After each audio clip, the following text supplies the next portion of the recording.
বান বিভীষিকাৰ এই দুৰ্যোগী পৰত ক'ৰ পৰানো তক্কিল হঠাৎ এই সুন্দৰ সুঠাম চেহেৰা আৰু চীনা বালক কাহানিও ক'তো কোনেও নেদেখা নুশুনা এই উপমাৰে পুনৰ শুনক দিব্যজ্যোতি শৰ্মাৰ কলমৰ ধাৰত এটি সুন্দৰ উপমাৰে বালক আখ্যান শুনা শুনা সৰ্বজন আমাৰ বচন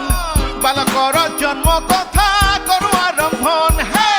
শুনা শুনা সৰ্বজন আমাৰ বচন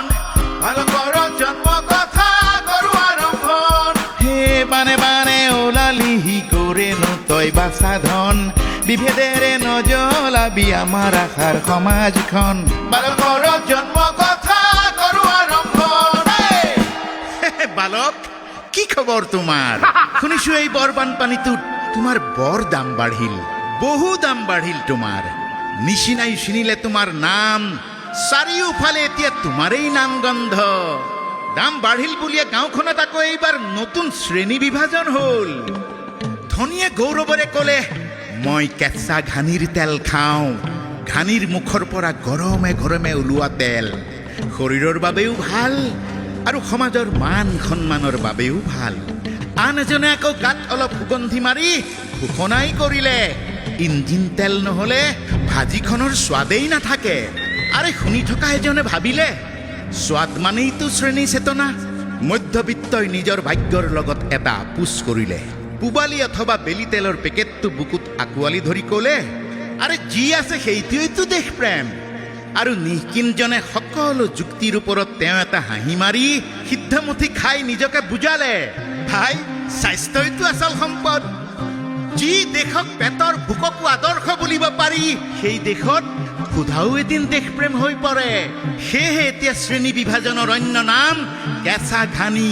ইঞ্জিন পুবালি অথবা বেলি নামঘৰত গোসাঁইৰ চৰণত এচাকি সস্তীয়া হনুমান তেল এতিয়াও নীৰৱে জ্বলি আছে সেই সস্তীয়া তেলৰ চাকিগছিৰ জুইকুৰাই অৱশ্যে কাৰো পক্ষ নলয় ধনী দুখীয়া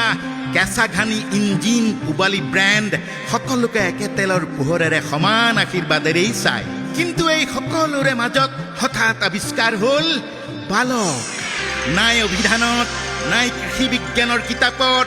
কোনো কৃষকৰ খেতিত ইয়াৰ উৎপন্ন নহয় কোনো ঘানিয়েও ইয়াক মন গ'লেই পেৰিব নোৱাৰে তথাপিতো বালকে বানপীড়িতৰ গীতত গা টঙাই বহি আছে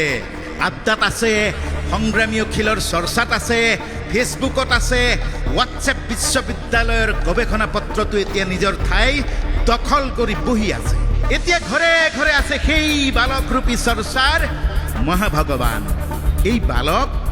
এই বালক কিমান ভাল তাক প্ৰমাণ পত্ৰ দিয়াৰ গৱেষকো আছে মই পিছে এইকেইদিন এটাই ভাবি আছো বানপানীৰ এই মহাতাণ্ডৱত এই বালকটো আচলতে কি তেল নে বস্তু নে কেৱল এটা নাম কাৰণ এই সময়ত নামৰ ওজন বস্তুৰ ওজনতকৈ বহু বেছি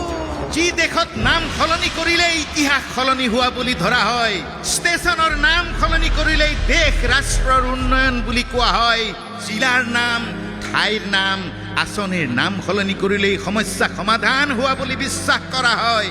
ডাক্তৰ নোহোৱা মেডিকেল কলেজৰ নাম সলনি কৰিলেই ৰোগীয়ে অসুখীয়াই সুচিকিৎসা পায় বুলি বুজোৱা হয় সেই দেশলৈ অৱশ্যে বালক আহিবই হ'বই লাগিব বানাক্ৰান্তৰ এই মহা দুৰ্যোগৰ পৰত পৰম সৌভাগ্যৱান বালকৰ এনে পুণ্য আবিৰ্ভাৱ হয়তো এই বজাৰৰ নতুন দৰ্শন নতুন উন্নয়ন ভিতৰত কি আছে সেইটো ডাঙৰ কথা নহয় বাহিৰত কি আছে লিখা সেয়েহে আচল সেয়েহে মূল সেয়ে এতিয়া আৰু মই মিঠাতেল নিকিনো প্ৰথমে লেবেলখন পঢ়ো